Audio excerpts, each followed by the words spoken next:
देखिए बताते हैं, हाँ। तो ठीक है, इसमें जो आपका क्वेश्चन है, आप ये कह रहे हैं कि X N be the sequence of independent random variable. तो मतलब x1 x2 dot dot dot ये इंडिपेंडेंट रैंडम वेरिएबल्स हैं।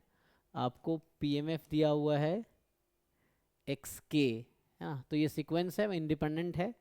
और एक्स के का पीएमएफ है के by N, which is 1 by n, where k can take value 1 to up to n. Okay, so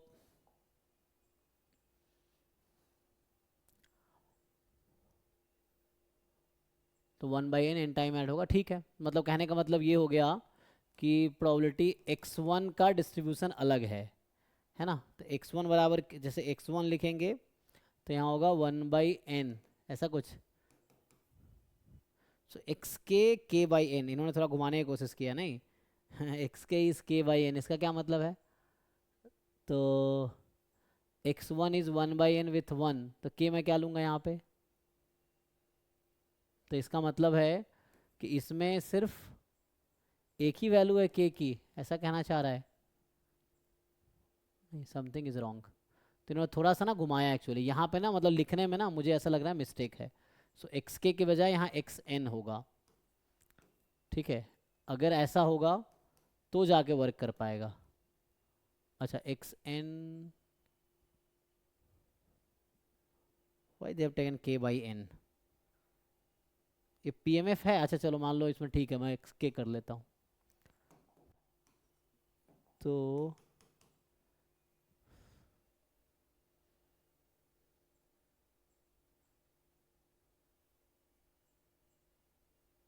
कुछ इसमें दिखने में ना कुछ गड़बड़ है इसमें ना, इसमें तो ऐसा ऐसा लिखना चाहिए, ठीक से लिखना चाहिए इसको ना। ये कुछ PMF is not clear, sequence of independent this.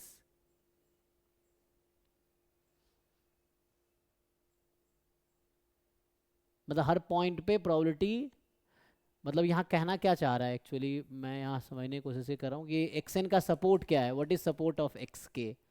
So according to this support है 1 by n, 2 by n, n by n. Is it? X k का सपोर्ट है, ऐसा होना चाहिए इसका मतलब। एंड ईच पॉइंट पे इक्वल प्रोबेबिलिटी है, मतलब दे आर यूनिफॉर्मली डिस्ट्रीब्यूटेड। हाँ, थोड़े वेरिएबल का इसमें ठीक करना चाहिए था। सो मेरे हिसाब से लग रहा है ऐसा कहना चाह रहा है कि ये ऐसा है, क्योंकि मैं अगर अलग अलग लिखूंगा तो कैसे पता चलेगा आपको? मैं अगर आपसे पूछूं कि एक्स टू का पीएमएफ क्या है, तो आप क्या करेंगे?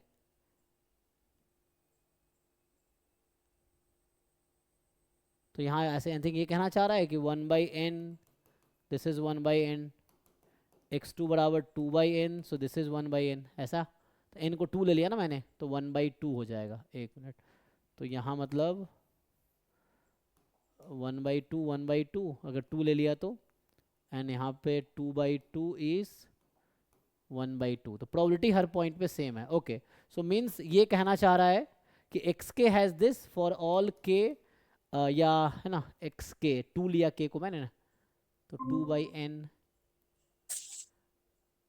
ये पीएमएफ को ना थोड़े सिंप्लीफाई करना पड़ेगा, इन्होंने ठीक से लिखा नहीं है, ठीक है। So what is the range of x के 1 से एन है। आई डोंट नो क्या कहना चाह रहा है। सो एनीवे मैं ट्राई करता हूँ जो कहना चाह रहा है। So that the X N converges in law to uniform distribution. Law का मतलब होता है in distribution. So they want to say कि प्रूफ करो यूनिफॉर्म होगा। ये लॉ टू है यूनिफॉर्म डिस्ट्रीब्यूशन, लेकिन यूनिफॉर्म कौन सा वाला तो हमें नहीं पता, डिस्क्रीट या कॉन्टिन्यूस, है ना। सो एन को मैं इन्फिनिटी ले लूँगा तो ये कहाँ चली जाएगी?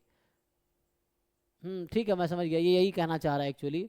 सो इसका पर्पस कहीं ना कहीं ये है, ये सपोर्ट है। तो इसको प्रूव करने की कोशिश करते हैं।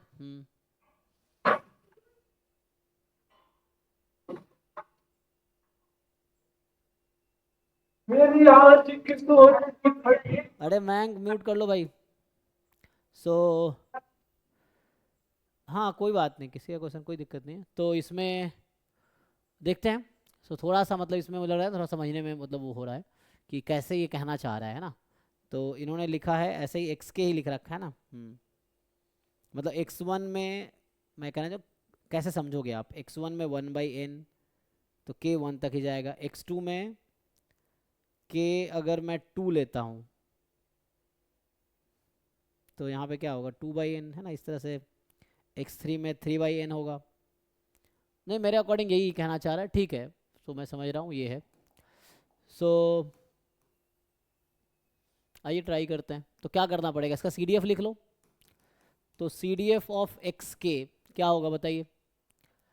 सो CDF ऑफ एक्स के विल बी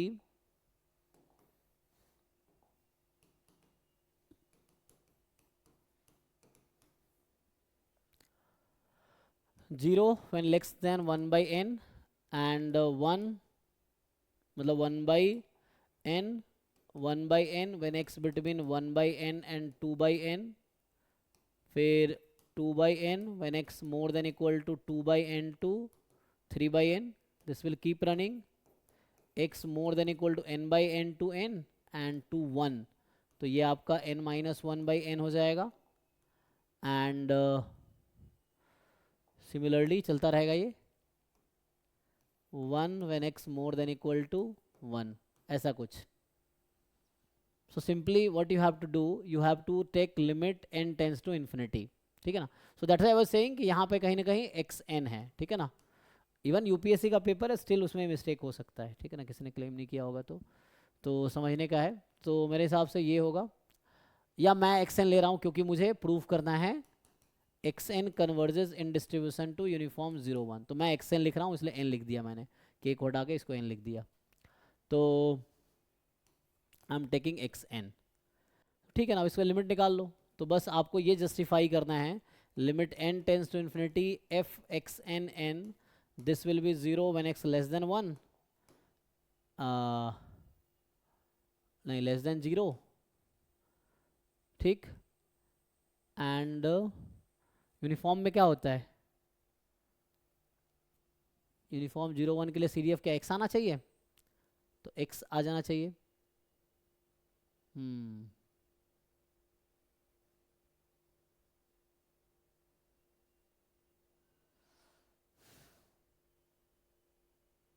तो जैसे मैं समझ रहा हूँ उसके हिसाब से तो, अच्छा जैसे लिखा ना यूनिफॉर्म 0, इसने बस कहा यूनिफॉर्म होगा, ऐसा नहीं कहा यूनिफॉर्म 0 1 ही होगा, है ना।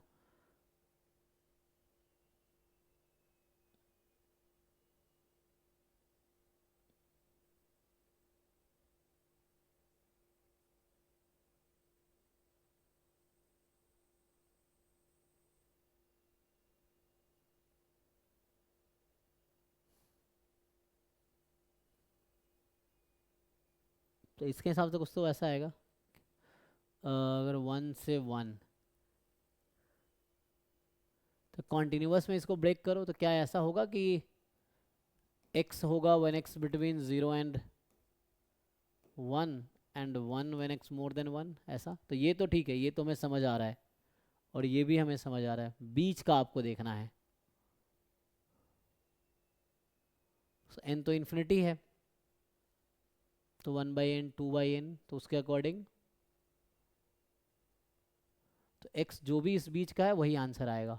ओके, जैसे ना x यहाँ 1/n है तो यहाँ 1/n है, 2/n से ज़्यादा है 2/n है, n-1 n/n है ना, तो ये है। तो बस ये आपको जस्टिफाई करना पड़ेगा। तो और इसने पूरा लिखा नहीं ना कॉन्टिन्यूस है कि डिस्क्रीट, इसने बस ये कहा है xn converges in law to uniform distribution, but which one, discrete और कॉन्टिन्यूस, है ना। ये तो डिस्क्रीट है।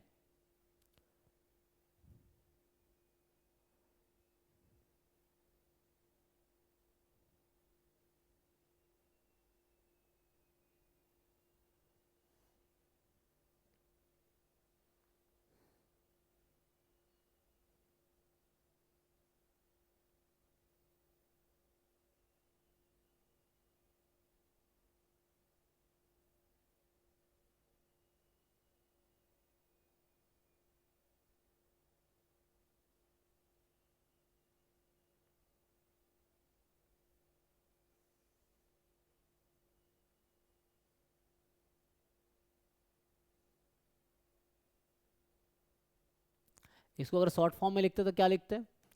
एक्चुअली अगर आप देखो ना, ये एम्पेरिकल डिस्ट्रीब्यूशन फंक्शन है काइंड ऑफ। अभी एम्पेरिकल लिखाया था ना कल हमने, तो 0 when x less then 1/n जैसे यहाँ पे है, एंड इधर अगर आप देखो x more than equal to r/n to r+1/n, मान लो ऐसा लिखता हूँ मैं, तो क्या आएगा? सो यहाँ पे r/n ही आएगा, ठीक है। 1 आएगा when x more than equal to 1, यही आएगा। And r can take value here 1 2 up to n-1, यही है। सो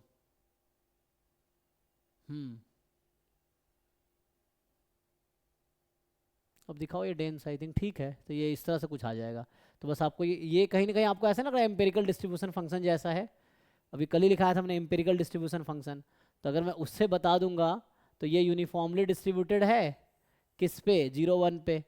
तो अगर आप इसका प्रूफ देख लोगे ना, F N X converges in distribution to F X, ऐसा बोल सकते हैं। या वहाँ पे सेंट्रल लिमिट थ्योरम से जाना पड़ेगा, नहीं वहाँ पे एक्चुअली ये होता है ना, F N X converges in probability to F X, F N X converges almost surely to F X, तो ये होगा तो ये तो होगा ही ना। तो ये तीनों रिजल्ट यहाँ ट्रू है। तो आई थिंक जो अभी हमने नॉन पैरामीट्रिक पढ़े हैं ना, सो नॉन पैरामीट्रिक में जो ये बोलते हैं empirical distribution function is consistent estimator of CDF, तो ये उससे आ जाएगा। तो यहाँ पे ये क्या है, एक अगर आप ध्यान से देखेंगे, सो मुझे यही समझ आया कि this is empirical distribution function of uniform 0 1, है ना।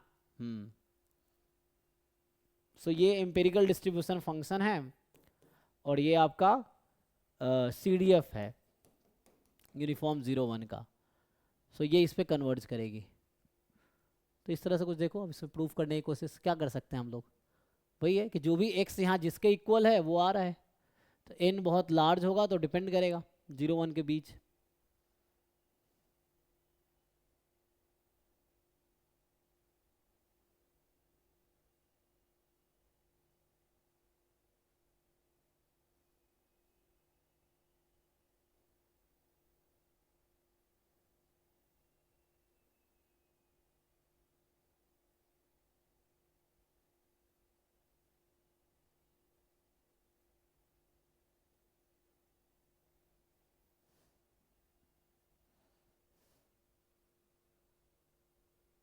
ये सारे वैल्यू कवर करेगी या ऐसे ही आएगा?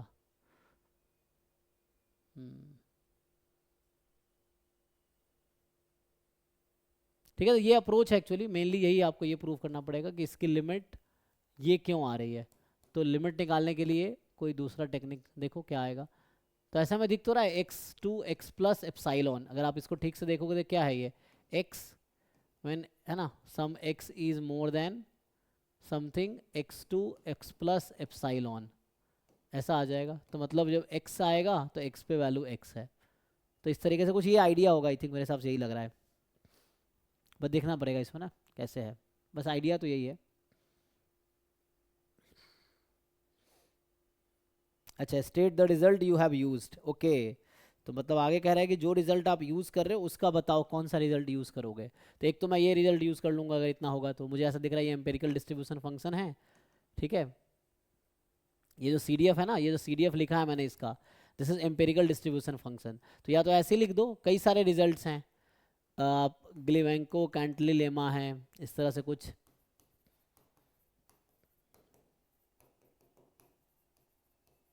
इस तरह से ये भी है, ये देख सकते हो, लेकिन ऑलमोस्ट श्योर की बात करता है। तो ऑलमोस्ट श्योर की बात करेगा तो कन्वर्जेंस एंड डिस्ट्रीब्यूशन तो होगा ही।